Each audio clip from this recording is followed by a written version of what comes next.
Hey, Cheick, thanks so much for being with me. Please introduce yourself. Yeah. My name is Cheick Camara. I'm the VP and Managing Director for ServiceNow Africa. We're an AI platform focused on digital transformation. Nice. So how is events like On Top of Africa helping you? Like, what brings you here?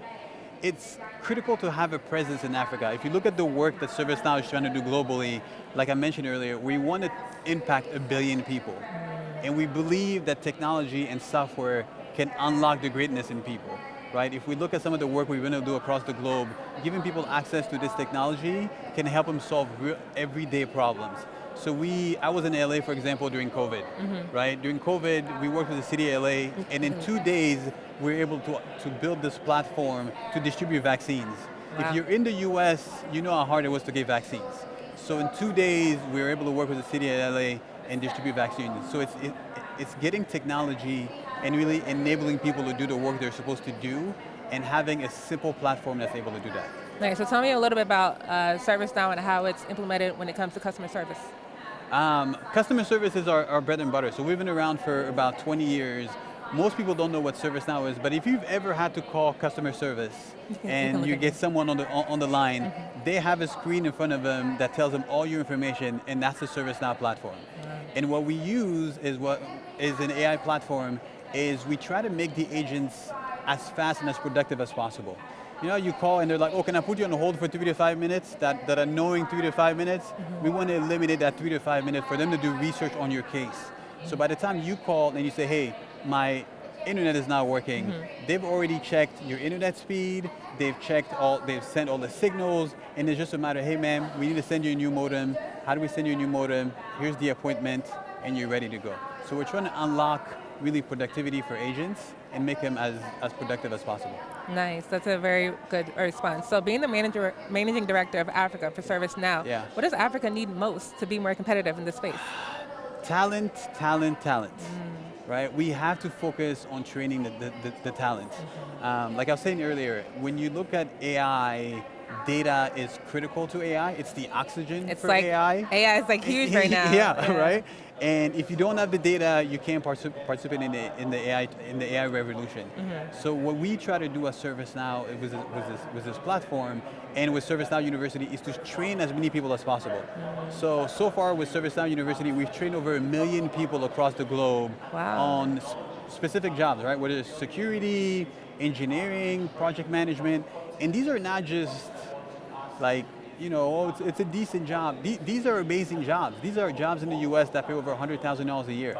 So by enabling people to have this skill set and this certification, we not just give them a career and a path, but they contribute to society and they help us solve the biggest problems. Nice. So not only are you helping with improving the service, but also you're helping to give people access to jobs.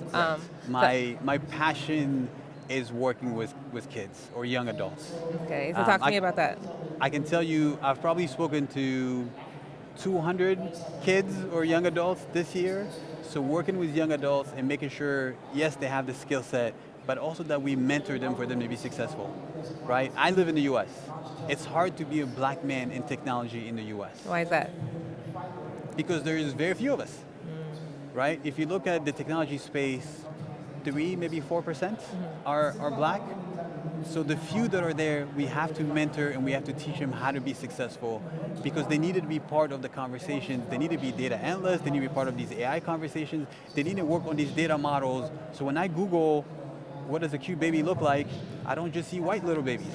I see cute little black babies. Diversity is key. Correct, diversity is key. I love that. So I work a lot with the young generation to teach them how to be successful in the workforce and how to contribute more. Nice, so I have a few more questions. So when we talk about you and your work and your passions, when someone who's looking to just invest, they don't know anything about Africa or the continent, and they're looking to invest, what advice would you give them? What sector would you advise them to look to?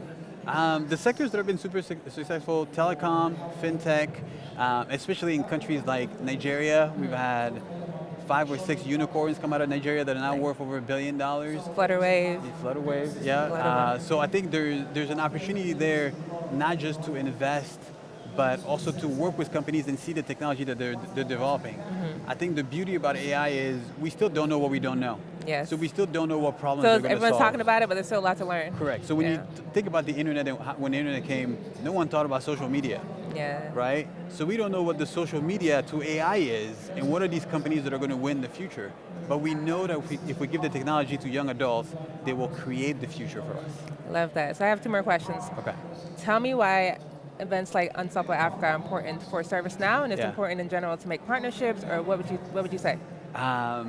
I mean, it's called Unstoppable Africa for a reason. Everyone who is important is here, from the UN to governments to head of states. So if you want to be in the conversation about helping Africa, you have to be here. And I think there's nothing more important than the informal hallway conversations about how we solve problems. Because when you get into meetings, there are 20, 30 people in the meeting, it becomes a workshop about A, B, and C. But if you can just catch someone in the hallway and say, hey, I work on this, you are working, I was just talking to the CEO of Safaricom, who's one of our customers, we can help you X, Y, and Z. It's a much faster, easier conversation. Yeah. There's nothing like networking to build relationships, which then turns into solving problems on the continent. Like, it's not just business relationships. You say you're passionate about young kids, so maybe you'll meet one or two mentors or mentees. Mentees and mentors. Yeah, mentees and mentors. There's some very impressive people here. Nice, we love that. So I have one last question. What is your personal commitment to making Africa unstoppable? My personal commitment to making Africa unstoppable. So I'm a kid from Mali, from Bamako, who has spent most of my life in the US. I go back to Mali every year and I see kids that look like me and kids that are possibly me without the opportunities that I've had. And I know the next Jeff Bezos, the next Einstein, is somewhere walking down the street of Bamako. I just have to find him, mentor him, and give him the technology for him to be successful. My commitment is to keep coming to Africa and working with young adults. And it's just a matter of giving them the resources and giving them mentorship for them to be successful. So my commitment is to keep coming back and coming back with resources to train the next generation, because they'll define our future, right? And there's nothing more important to me than that.